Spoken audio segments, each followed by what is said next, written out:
All right, I'm here to speak to you about medication changes in the Region 1 SMOs. First of all, as Dick stated earlier, and I want to emphasize, with the weight-based dosing, both for pediatric and for adults, we put maximum doses in there. Things to keep in mind when choosing a dose: is my patient hemodynamically stable? Is my patient elderly?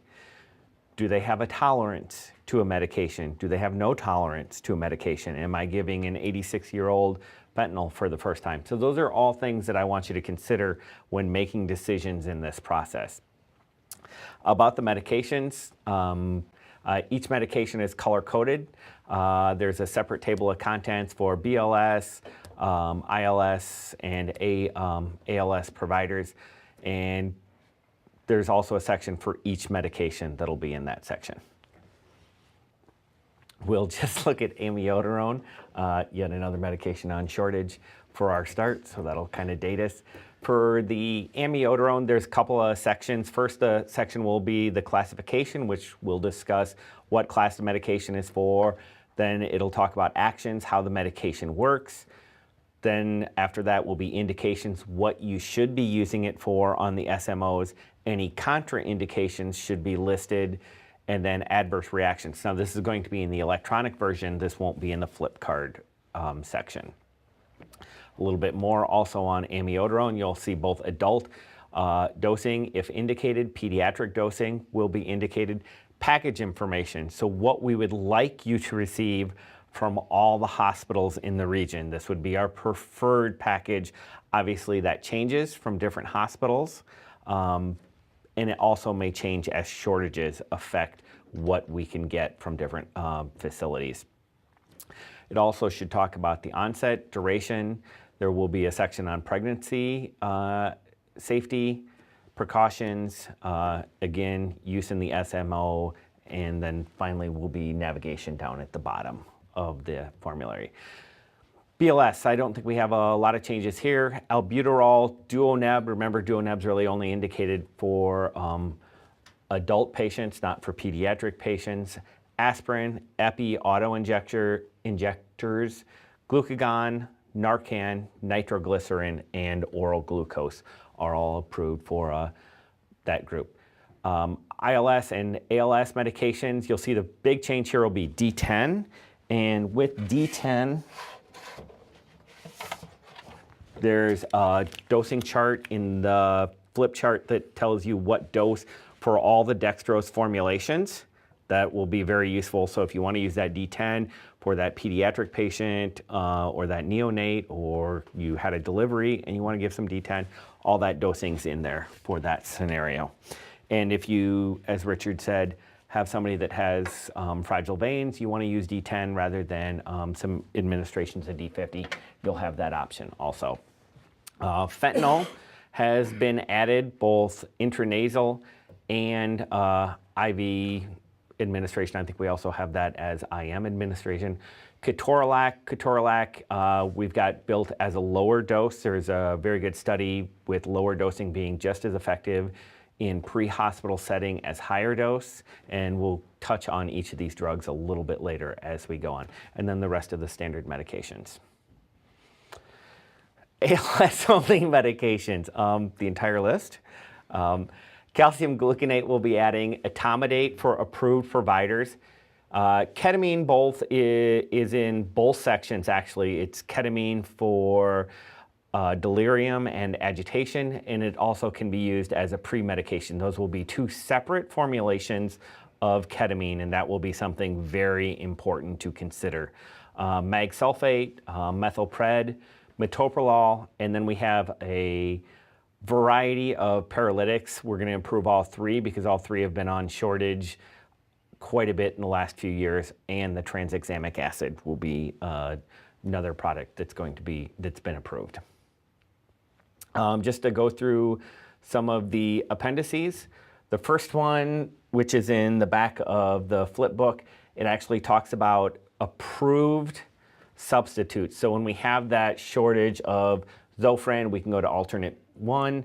alternate A, I should say, B, and C, and move down that line. So we don't have to wait for the state to approve those. We already have those approved, which will be much more convenient. Same thing for induction agents, you can see there, or benzodiazepines for treatment for seizures. They'll do the same thing. Okay? Dick talked about the chart. So the chart's going to be full pages. They're flip pages, so each indication is highlighted. There may be more than one indication for a page. Pages are color-coded, and we state the color on there for those few of us that might have problems seeing the colors. Appreciate that. You're very welcome. All this information will also be repeated in the SMO, but this will be a flip chart so you can just quickly grab it and pull it up. It goes through things like resuscitation, asthma, seizures, delayed sequence intubation if approved. And just to make a note on delayed sequence intubation, those weights and doses go all the way down much lower than what's approved for delayed sequence intubation for the region. The reason we did it that way is we had it in there. We don't want to remove it just in case policies change, or if somebody else shows up on the scene to do an intubation, like a physician, and wants you to prepare medications, you then are working under a very different situation. So you've got a reference. It's always safer to have two people do a calculation than to have one person call out a dose and request it. That way you've got a reference in the event that you might need it at some point in time. Intranasal medication. So the big addition here is the fentanyl that we've added. It's going to be 2 mics, if I remember correctly, 2 mics per kilo for fentanyl. But just some considerations for intranasal medications. If you've got somebody that's been vomiting, they've got a lot of fluid or vomit coming out of their nose, it's a pediatric patient that's been crying a lot, anytime that you think something's going to interfere with that absorption, probably not the best route to administer medications, and that's for any of those 4 medications. As Dick stated earlier, we did take a couple of medications off this list. Those medications would be diazepam. It's not in a liquid, it's in a gel formulation, so it doesn't aerostolize at all, so it really has poor absorption across the mucous membrane. And then we added the Versed dosing. We also pulled off the glucagon, and the reason is you actually have to use twice as much glucagon to get it to work across the nose and be very effective, so that's one of the other medications that we removed from that scenario. Again, what's on, what's off? What's off? Diazepam, glucagon. What's in? We're not going to use patient's nitroglycerin anymore. I think we've kind of beaten that one to death today. And the reason is, seldom is a patient's nitroglycerin in date, and seldom have they not opened it before. So what you're giving them is actually placebo. I know many of you have opened up that nitro bottle and it's nothing but a bunch of powder in there. It's already all dissolved for the most part. So that's why we took that away. That way we know what we're giving them and we know it's effective. So that was the rationale behind that change. Another clinical pearl that we'll go over is when applying CPAP, if you're using orally disintegrating tablets or buccally disintegrating tablets, make sure whatever you put in their mouth is dissolved, chewed up, swallowed, whatever it may be before you put that back on.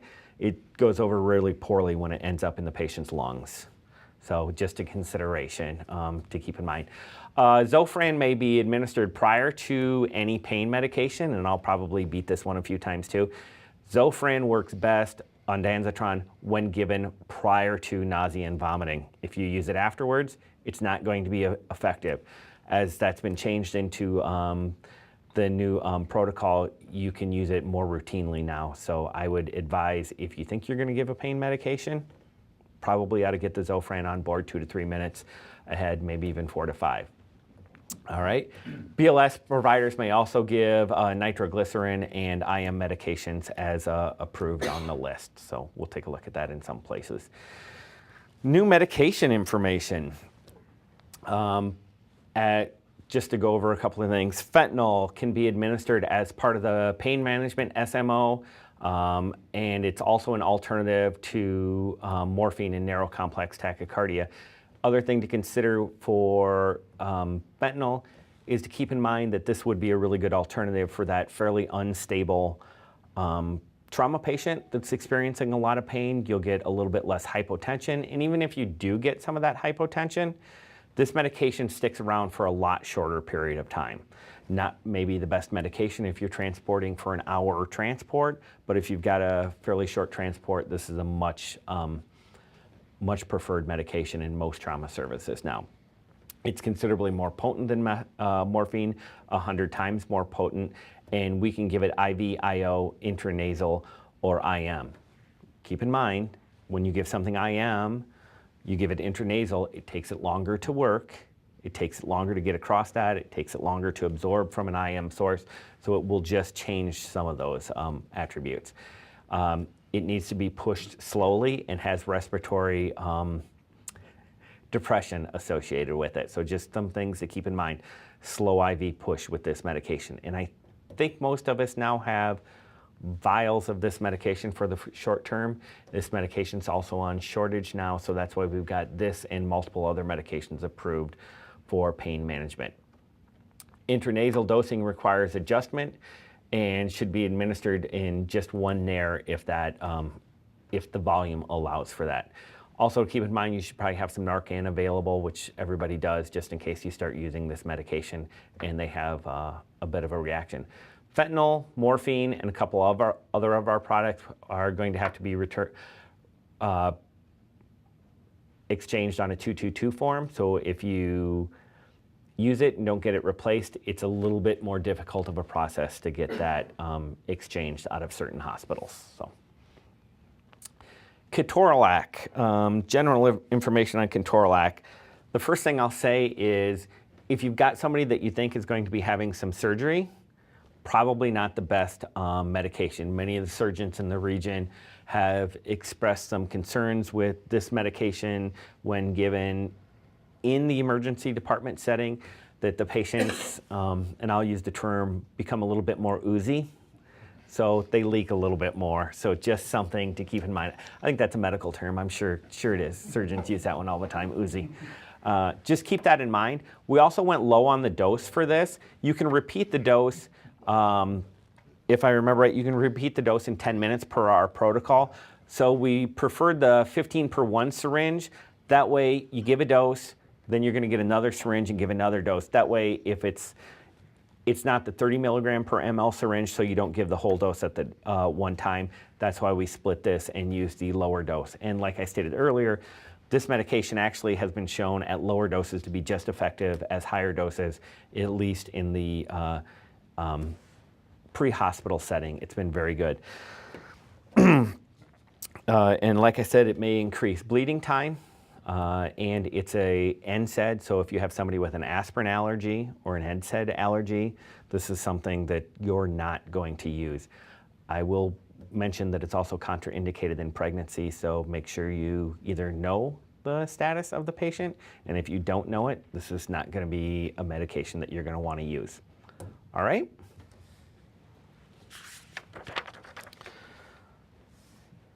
Zofran, again, the key for this is use it first before you start getting nausea and vomiting. Once you get nausea and vomiting, it's much less effective. We have multiple alternatives for this in case we start running out of it, and hopefully we won't have a problem with that.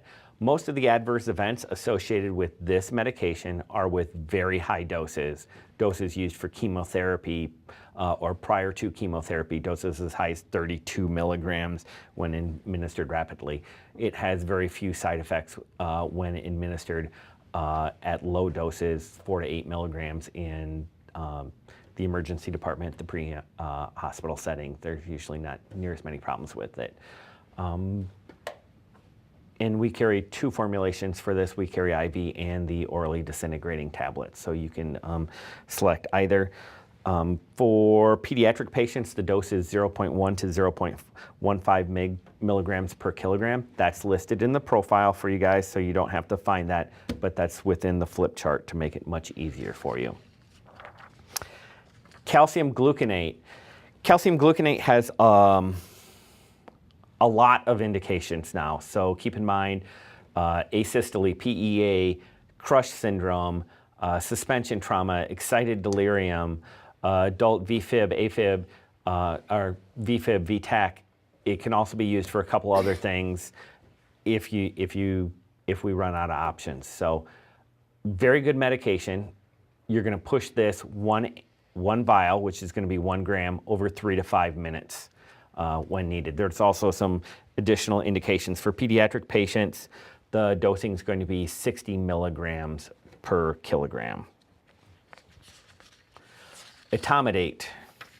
Etomidate's one of the approved induction agents for delayed sequence intubation. So some services are going to be approved in carrying this, other services will not.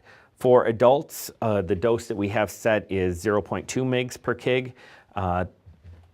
This medication actually has a couple of variable doses, but that's the one that we've recommended in the SMOs. For pediatric patients, I believe we have 0.3 milligrams per kilogram as the preferred agent. It can be given IV or IO, and it should be administered rapidly as your induction agent. It takes a minute for this drug to work, so please allow a minute in your delayed sequence intubation process before you give a paralytic. Otherwise, you're giving something that's not going to work.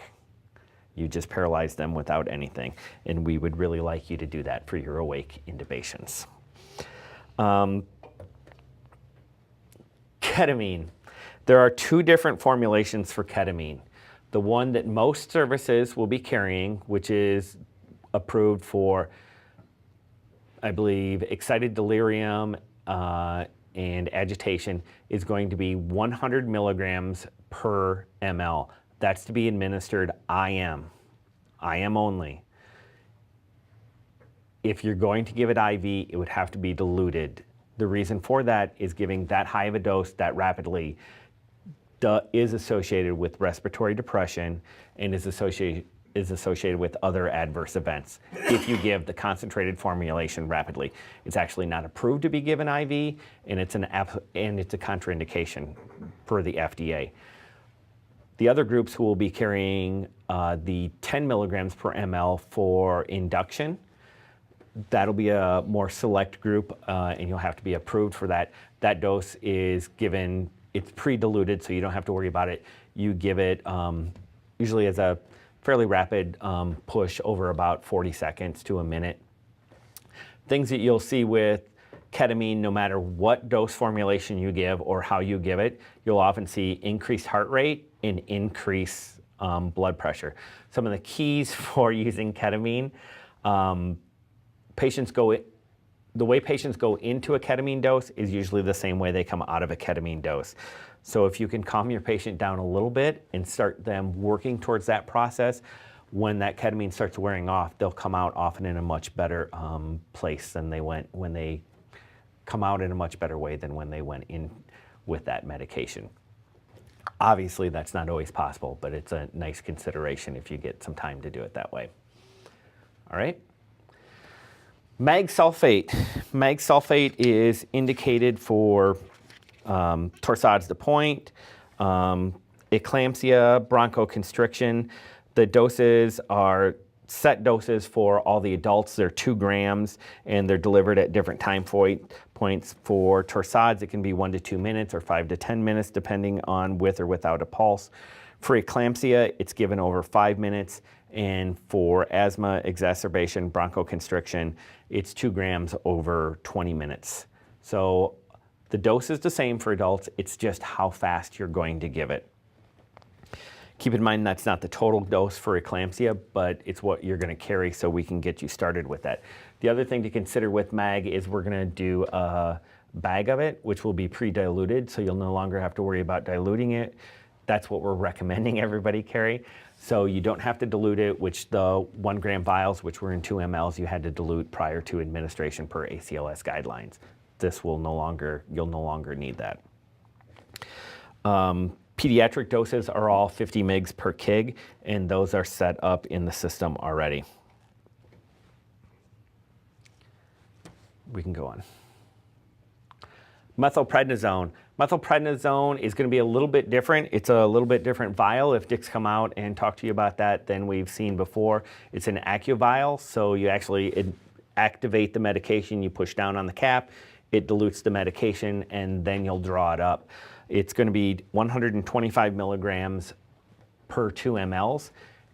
The adult dose is going to be a set dose where we won't have a lot of changes with that. It's slow IV administration over 3 to 5 minutes.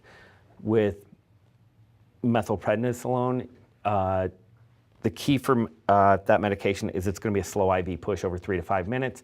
It also takes a while for it to work. So it's up to an hour for it to work. So if you're going to waste time giving this medication and you're 5 minutes from the hospital, get to the hospital. Don't worry about this medication. It's not your top priority. But at least for asthma exacerbation, for allergic reactions where you're losing airway, that kind of thing, just evaluate your patient. It might be a very different situation depending on how it is or how you evaluate your patient. Keep in mind, if you administer that dose rapidly, you may see a drop in blood pressure, not what you want in your patient that might already be hypotensed from an allergic reaction. So slow IV push over, like I said, 3 to 5 minutes for this particular medication. And the onset, like I said, is going to be while it also lasts for an extended period of time, up to 8 to 24 hours, if memory serves me correct.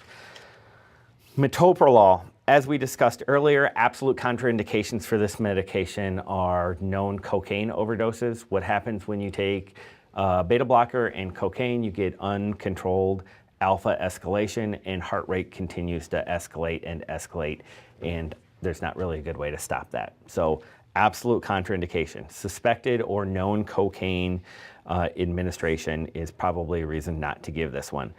Keep in mind, patients that you're not going to give this to, anyone with a heart rate less than 60, anybody with a systolic blood pressure less than 100. It's a good medication, works very good, but once you put it in, we can't get it back out, and it lasts for some time. So adverse events associated with this, you can get hypotension, bradycardia associated with it. So that's why we want those blood pressure and heart rate contraindications for you guys to keep that in mind. And don't forget your indications: systolic blood pressure greater than 160, diastolic blood pressure greater than 100, and heart rate greater than 100 are the incidents that you're going to use that medication. Succinylcholine. So things to consider with succinylcholine is this medication is not going to be approved for everybody. It also increases potassium levels. So just where we talked about, hey, what's that patient population that I'm going to use the calcium gluconate with? This is the same population that I'm not going to want to use succinylcholine with if I need to intubate them. So crush injuries, patients that you're bringing from a dialysis center, or patients that have skipped their last 2 weeks of dialysis. I'm sure that doesn't happen anywhere but where I work, but just some things to keep in mind. Also patients with recent cancer treatment where they might have tumor lysis syndrome. All of these things can increase potassium levels, not the best medication for those particular patients. So just keep that in mind. Maybe intubation is not going to be your best route for those patients until you get them to the hospital, and then the providers can do that. So one of those examples. The way I like to remember all of my paralytics is they're all the rules of one. Succinylcholine is 1 to 2 mg per kg. It's approved on the SMOs at 1.5 mg per kg. If you remember 1, you're probably going to be all right. And the other paralytics are also 1 and 0.1. So if you remember 1 and remember your vial size, you can probably get this medication. They're fairly easy to remember that way. Short-acting paralytic. Remember, this is this medication lasts maybe 7 minutes at the most, so you don't have a long time once you administer it to get that tube, and then it's worn off. Okay. If you want to pre-medicate with lidocaine, the dosing for pediatric patients is on the chart. If they're old enough, you can also pre-medicate for adults. It will blunt the increased intracranial pressure for those particular patients. Okay. Tranexamic acid. The TXA, keep in mind, Richard stated not to use in patients that have had an injury greater than 3 hours. We're not going to use it for anyone under 14 years of age. And if they have suspected DIC, so when are you going to get DIC, which is disseminated intravascular coagulation? Those patients, it's hard to know without lab values, but if you've got somebody that's a trauma patient, they broke a pelvis, they fell out of a tree stand, they've been down for 8 or 10 hours, or you don't know the time, obviously you can't use it for the 3 hours, but those are the patients that we see this in for trauma patients. There's also a couple other patients, and the reason it occurs is they've used up all their fibrin stores, so they're actually starting their clotting cascade through a different mechanism if they've got a clotting cascade left at all. It's administered over 10 minutes in a 100 cc bag of normal saline. So just about 10 minutes is what you want to get on that one, not too much faster. All right? Other things to consider with TXA is patients with higher rates of clot disorder. So anyone older, any females over the age of 35 that might be on birth control, particularly if they're smoking, though that's a big group of patients that might have increased clotting risk. Okay. Medication shortages. So the way we have substitutes set for medication shortages, we have rocuronium and vecuronium set up to exchange for succinylcholine. We're not going to pick one. Both of them have been on shortage before, and it's also awesome. It's often very difficult to get both of them at the same time. So hopefully we'll have one or two that can substitute for that. Roc and Vec have a half-life that's much longer than succinylcholine, up to 45 minutes to an hour and 15 minutes. Metoclopramide for Zofran will be one of the substitutes. Also prochlorperazine for Zofran. And then lastly, we've already added lorazepam for midazolam and diazepam. And as you know, we haven't had diazepam in the region for almost the last year. So it's about time to start that switch. For lorazepam, the dose is 0.1 mg per kg for both adult and pediatric patients. It's only good for 30 days outside of the refrigerator. So anybody who has a refrigerator, you can put it in there. You've got the shelf life for the drug as long as that's stable. If you don't have a refrigerator, you have to mark it with the 30-day expiration. Hopefully the pharmacy that you get it from will do that for you, but just that's something that you're gonna have to keep in mind. All benzos can cause some respiratory depression associated with them, but that's usually rate-dependent administration and dose-dependent administration. Onset can be as slow as 5 minutes when given IM. It can be much faster when given IV. And again, we're doing that as a weight-based dosing algorithm. Rocuronium, as we talked about earlier, Roc is another 1 mg per kilogram dose for patients. It lasts a lot longer. Its onset is about 30 seconds to 2 minutes, and its duration, I usually consider this med usually 45 minutes, depending on the renal function of the patient and what else is going on with them. Again, end-tidal CO2 monitoring is required. Check their blood pressure. You need to make sure what their oxygen saturation. And again, if you're going to pull the trigger on this medication, it's going to last for a long time. So if you don't get the tube, you're going to be bagging all the way to the hospital. Just something to keep in mind. Roc usually comes in 50 milligram vials, not 100 milligram vials, and at 1 mg per kg, usually you're going to use more than one vial. What we always try to teach you is if you pull more than one vial, think about your dose, because usually they come as a vial per dose. This is one of the few exceptions to that rule of thumb, so to say. Vecuronium is a dry powder. It has to be diluted. We dilute that with a normal saline flush, 10 cc's. You get a 1-to-1 mix for that particular product. It goes into solution almost immediately. 1 or 2 shakes is all that it will take for that medication to dissolve for delayed sequence intubation. And you guys usually have the time if you're using it for delayed sequence. Again, long time frame for this medication to work, but it's a preferred agent if we want to paralyze somebody over long term, because it has fewer adverse side effects with it. Okay? The one thing I will say about both, we're all about the paralytics. All paralytics are associated with malignant hypothermia.